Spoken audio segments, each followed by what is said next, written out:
Selamat pagi semua anggota IC. Hari ini Pak Pujo, teknisi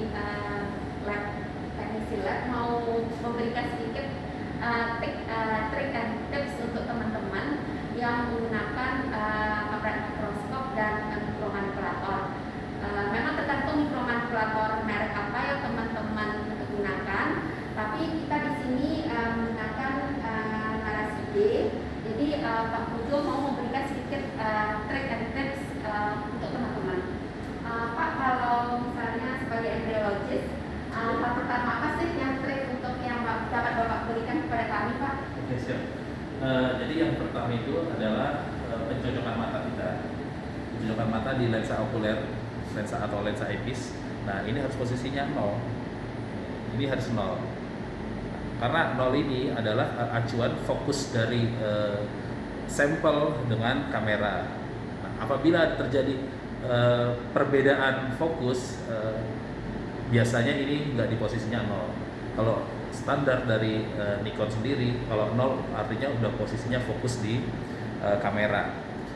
Kalau Kemudian, mata kita minus bisa diputar ya, bisa, Pak? Ya? bisa. Jadi posisinya 0 dulu, kita setting sebelah kiri dulu, posisinya 0, semuanya 0. Nah, setelah kita cek satu-satu sebelah kiri, kita fokuskan dengan sampel. Setelah kiri selesai, udah fokus. Nah, di kanan fokus nggak? Kalau dia nggak fokus, ini diputar. Nah, ini diputar sesuai dengan mata kanan kita. Nah, setiap orang berbeda-beda. Jadi yang hal pertama yang harus disetting adalah lensa okuler. Lensa okuler itu adalah alat yang menyesuaikan mata kita, bukan kita yang menyesuaikan alat ya. Oke, kemudian ini lebar dari mata kita posisinya beda-beda. Jadi ini harus disesuaikan, dua lingkaran jadi satu. Jadi posisinya begini, dua lingkaran jadi satu sesuai dengan kenyamanan kita. Setelah kita udah lihat dua lingkaran jadi satu, berarti sudah pas dengan mata kita.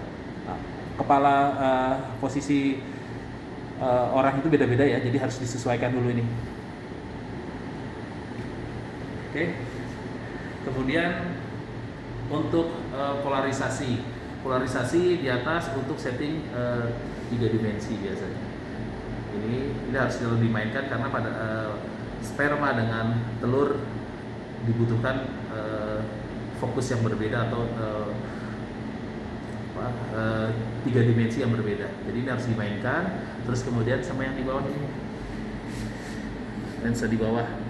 Untuk di Nikon ini namanya modulation contrast. Untuk di brand lain saya kurang tahu, tapi yang jelas di Nikon sini bisa dimainkan sudutnya. Kita atur tiga dimensinya bisa dari sini. Dan kalau pakai lensa 20 berarti ini HMC ini juga harus 2 ya, Pak ya? Betul. Ini untuk 20 kali pakainya MC2, modulation contrast 2. Untuk 10 kali dia pakainya modulation contrast 1. Oke. Nah, untuk posisi narisige sendiri, posisi narisige diusahakan posisinya harus di tengah.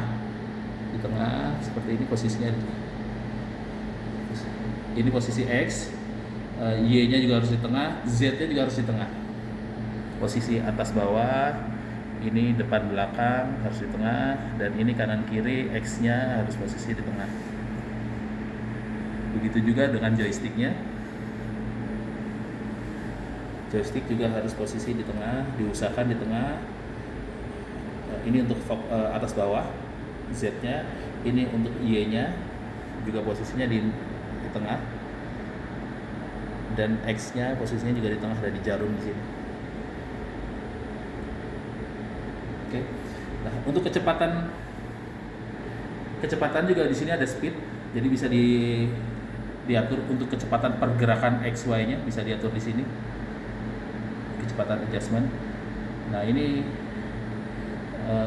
bisa juga sebagai eksekusi alternatif eksekusi pada saat di joystick sini bermasalah. Jadi ini bisa digunakan dengan di setel posisinya paling minimum kalau untuk injektor. Ini kalau untuk terjadi masalah di kebocoran di joysticknya. Jadi teman-teman kalau selain seperti yang kata Pak Pujo kan untuk melihat ukur pengukuran sudut itu kita tentu saja beda-beda ya, setiap kita punya tipe yang berbeda. Jadi kan harus dilihat angle-nya berapa. Tapi seperti yang kata Pak Putu tadi, sebelum kita atur angle, kadang kan bisa sampai terlalu tumpul ya, terlalu menumpul atau terlalu tinggi, dan kita cenderung untuk terus menggeser bagian ini. Jadi yang harus kita pastikan sebelum kita mengatur angle-nya itu pastikan seluruhnya itu di 0, sehingga nanti kalau terjadi terlalu tinggi atau terlalu rendah sudutnya itu tidak akan membuat kita kehabisan pergerakan. Jadi memang harus 0. Terus untuk pengaturan sudut juga bisa dari sini, bisa Ya. diputar dari sini, ya.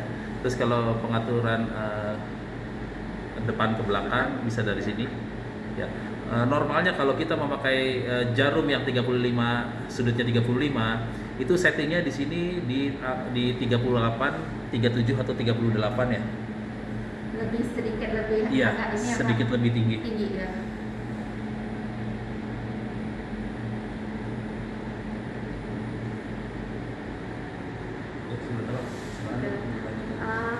Terus kalau misalnya tiba-tiba Pak pas ini ada yang macet atau nggak bergerak misalnya, itu kira-kira kenapa ya Pak? Misalnya ada ya nggak smooth ya, kita bisa mainin apa ya Pak? Kalau nggak smooth, biasanya grease-nya usia biasa 3 sampai 5 tahun, biasanya grease-nya itu sudah mulai mengering, jadi harus dilakukan maintenance di sininya. Apabila ada kebocoran, itu harus diperbaiki harus diganti seal atau membran di cartridge, di cartridge.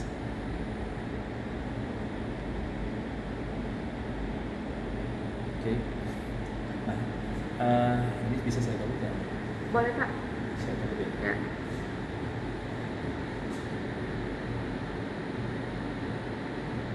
Oke. Nah, ini masalah yang sering terjadi adalah di dalam di dalam stainless ini suka ada penyumbatan, jadi ini yang menyebabkan dari over control. Nah, kita harus lepas dulu ini.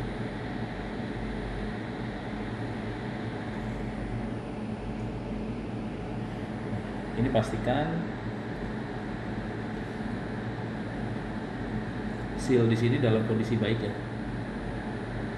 Ini adalah seal kondisi dalam kondisi baik. Kemudian juga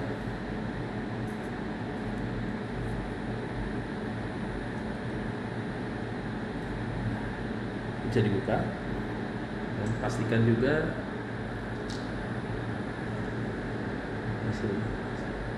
pastikan ini posisinya bisa tembus. Pastikan tembus. Kalau ada penyumbatan, dia biasanya langsung harus dibuang, harus dibersihkan seperti ini. Jadi kalau kurang smooth ya Pak, kemungkinan besar ada penyumbatan di sini ya Pak ya. Mungkin ada pecahan dari jarum atau dari serpihan dari seal silikon ini, seal silikon yang ini. Setelah kita udah pastikan kalau bersih, masih nggak bagus berarti silikonnya yang bermasalah ya Pak ya. betul. Kalau sudah diganti seal silikonnya ini yang baru, terus masih bermasalah, itu biasanya ada di seal di sini. Seal ada di sini. Nah, ini harus di maintain sekitar 1 tahun ke 2 tahun, harus dikasih grease di dalam sini. Ini jadi ini dibuka, 2 bot ini dibuka, ini nanti dicabut, nah, dikasih grease.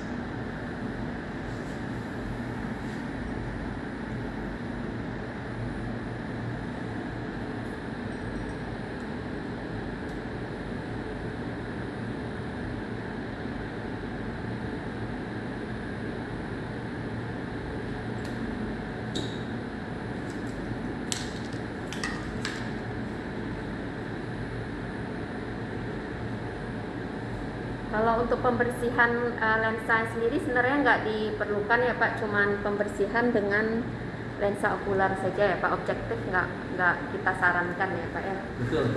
Kalau untuk lensa sebaiknya untuk perawatan rutin hanya bagian luarnya saja, hanya bagian luar seperti lensa okuler, mungkin bodi-bodi yang lain ya.